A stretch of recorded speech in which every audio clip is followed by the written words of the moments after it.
Hey everybody, I'm Justin with AmericanMuscle.com and welcome to my detailed breakdown of the Whipple Stage 1 Twin Screw Supercharger Kit, available for your 2015 through 2017 Mustang GT. All right gang, as you can imagine, we have a lot to talk about here with the Whipple Stage 1 Kit, and in this detailed overview, I'm gonna do my best to break down some of the benefits and power expectations when bolting this monster up to your S550 GT. We'll talk about what's actually included with the Stage 1 kit from Whipple, and then last but not least, we're gonna do a very general overview of the installation. Obviously guys, there's a lot of steps involved, and obviously this thing will not be for the first time wrenchers out there. So an easy 3 out of 3 on my difficulty meter, but we will have a little bit more detail on that later on.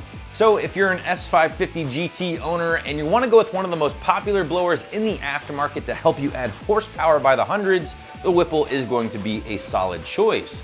Now let's be honest guys, there's really no bad choice when it comes to adding forced induction to your Mustang. However, I think the Whipple will be pretty unique not only by design and what's included with the Stage 1 offering, but this thing is also advertised as being the blower to add the most horsepower right out of the box according to Whipple. Now with all of that said, this is going to be a great choice for the GT owners who prefer that linear power delivery of a twin screw blower like this. You want the power on demand as opposed to something that's going to build boost like a centrifugal blower or a turbocharger setup.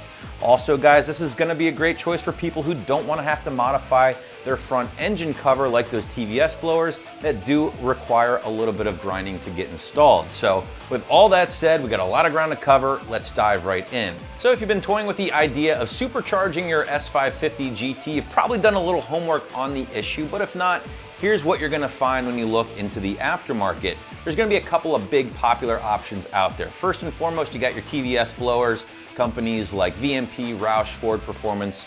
This is something that is very popular out there and definitely a solid choice in and of itself. You're also gonna find some twin screw options out there, Whipple being one, Kenny Bell being the other. Now both the TVS or the twin screw blowers are going to be great choices again for those S550 GT owners out there who prefer that really linear power delivery or that instantaneous power. However, that's not necessarily the case with your other popular option in the supercharger category, a centrifugal blower. Now these guys are still belt driven, but they take a little bit more time to reach full boost, kind of like a turbocharger would. Ultimately, a centrifugal blower will be a little bit more efficient than a twin screw blower or even the TVS blowers we talked about a little bit earlier. And popular options in the centrifugal category include ProCharger, Paxton, and Vortec. Now any one of these supercharger options that we have talked about will help you add all the power you want and more to your 5-liter GT, and we could really just break down the benefits or differences between the two until we are blue in the face. However, that's not the purpose of this video. So what I'm going to encourage to you guys, just make sure you take the time, do your research, decide what kind of blower will be best for you and your driving style before you invest thousands and thousands of dollars into forced induction. But with all that said, let's shift our focus back to the Whipple. Now Whipple and Mustang have gone together like peanut butter and jelly ever since the Terminator days, and Whipple's popularity has really spiked here with the S550 GT. Now at the core of this very potent package, you're gonna find the W175AX compressor featuring 2.9 liters of total displacement, a max operating RPM of 18,000, which altogether will help you achieve boost upwards of 30 pounds depending on your setup. Whipple did decide to change up the design a little bit here with the 2015 and newer GT blowers. They went with a front feed, rear drive design that they claim is gonna be a little bit more efficient, help increase some of the plenum volume overall. In addition to that, it also allowed them to increase the size of their intercooler and the coverage here with the blower, which is huge when you're talking about a twin screw because heat is oftentimes going to be one of your biggest issues. Another big benefit with that front feed design is that Whipple claims this thing will be 8 to 10% more efficient than a side or rear entry design.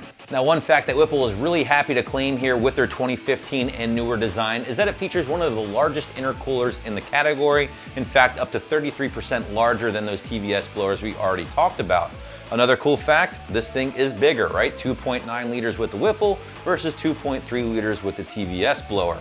So by getting you 26% more displacement, Whipple claims that you're gonna see more power and lower temps at similar boost levels. Now this is a lot of technical talk and a lot of numbers being thrown at you from Whipple, but you guys are probably saying, dude, just tell me how much this thing will make because that's what I wanna know. So here we go. Whipple claims their base kit featuring the 2.9 blower using their factory throttle body will put out 750 crank horsepower on 93 octane. Now their Stage 1 kit does include the 132mm elliptical throttle body, and they claim that this kit here will make 825 crank horsepower, also on 93 octane. Now I have a lot of experience with these kits here at AM, and my experience tends to back these numbers up. You want more experience? Well, here we go. Our MMD by Foose Silver GT that we gave away made 650 to the tire through an automatic and basically nothing else. Still had the stock throttle body on. Our 2015 GT, the orange car that we did end up giving away with the Raptor, made 740 to the tire through a 6-speed. It did have the 132 elliptical throttle body, and it did have some other bolt-ons as well. So Whipple's advertised numbers seem to be pretty much on the money here when you factor in drivetrain loss. So now that you know what kind of gains are possible using the 2.9 Whipple blower on your 2015 and newer GT, let's talk about how it's all made possible and break down some of the components. We broke down the compressor, we talked a little bit about the big intercooler here that lives underneath the compressor. You're also getting Whipple's trademark 132mm crusher inlet and matching 132mm elliptical billet throttle body. And believe me when I tell you guys, the upgraded throttle bodies make a world of difference on these Whipple cars. Now feeding that massive inlet and throttle body, Whipple does toss in an intake setup for you guys, including an air box, which I don't have on the table with me here, but I do also have the high flow filter that is included along with the intake elbow, featuring a rather sizable 123mm mass airflow housing.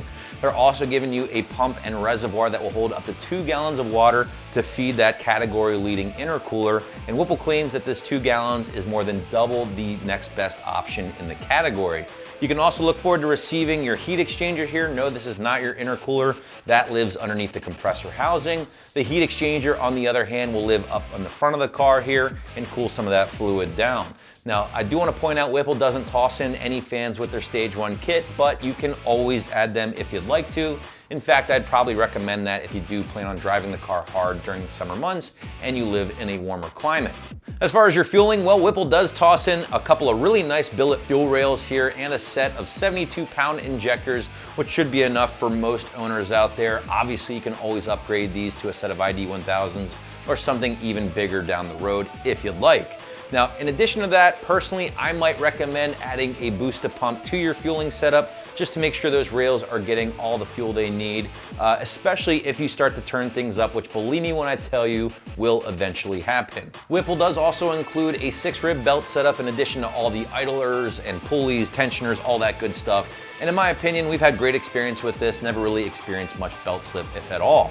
Now, Whipple also tosses in a calibration with their Stage 1 setup to help you get up and running, but if I can kind of contribute my 2 cents here again, and I will, take this to a reputable tuner, guys. You're spending a lot of money when you're adding forced induction to your S550 GT. You want to take it to one of the big names out there or a local trusted tuner, because not only are you going to be maximizing your performance, but you're also going to help ensure the safety of your setup. Now, this isn't as important, at least in my opinion, but you guys probably will appreciate it. One thing I did really enjoy about this kit is just how well everything is thought out from a packaging standpoint. The instructions are very clearly laid out, color pictures, all that good stuff. They've done a great job when it comes to getting this thing in your hands and making it very digestible when it comes time for installation. Now, necessary hardware, that's kind of a given, but little things like the correct heater length hose, you're also getting the proper heat shrink, new plugs. Complete is just the perfect way to sum up the Whipple kit. Also not as important, but definitely worth pointing out, is that Whipple gives you some options when it comes to how you want this thing to look. Obviously, we're showing you the black option here, but you can also pick up the Whipple in a polished finish, maybe a red, white, or blue, or even gold. So again, you have some options there when it comes to your underhood appearance. Now, I'm not telling you anything you guys don't know here with this next statement, but these things aren't cheap, right? This is a big investment. You're looking at $7,500 just for the black option. And if you want to go with any one of those other colors I just mentioned, it's going to be a little bit closer to the $8,000 mark. So yes, you're forking out big dough for forced induction, guys. But again, this shouldn't come as any surprise to any of you. On top of that, though, you do have to factor in some additional costs, such as that aftermarket tuning, if that's something you are interested in, maybe a clutch if you have a stick car, and of course, new tires, as you're certainly going to be blowing through them a lot quicker than you were before. Well, let's switch gears and talk about the installation, and this is going to be very, very brief, guys. No, not the installation, but my description of it, because this is not a step-by-step video. That's not what this video is intended for. Instead, Whipple does give you those very detailed instructions, so check those out first before getting started with the install, and just to see if this install will be for you, or if you want to call your local shop instead. Instead, expect a full-blown 3 out of 3 wrenches on the difficulty meter here, guys. At least a full day in the shop or garage, but a weekend is probably gonna be the better bet. As far as the tool list, well, it's safe to say you're gonna need them all here, guys, right? You're gonna need a pretty expansive toolbox in order to complete this installation. You will need to remove that factory intake manifold. You're gonna need to disassemble the front of the car in order to get your heat exchanger in place. There is a lot of work involved here, guys. So again, I can't stress this one enough. If you're not really comfortable with tackling this big of an install, call your local shop. I'm sure they'd really appreciate the business. And on the other hand, if you are the do-it-yourselfer type, just leave yourself a full weekend. Definitely a lot of beer, because you're gonna need it to get this guy installed. That is my review of the Stage 1 Whipple kit for your 2015 to 2017 GT, which you can grab right here at AmericanMuscle.com.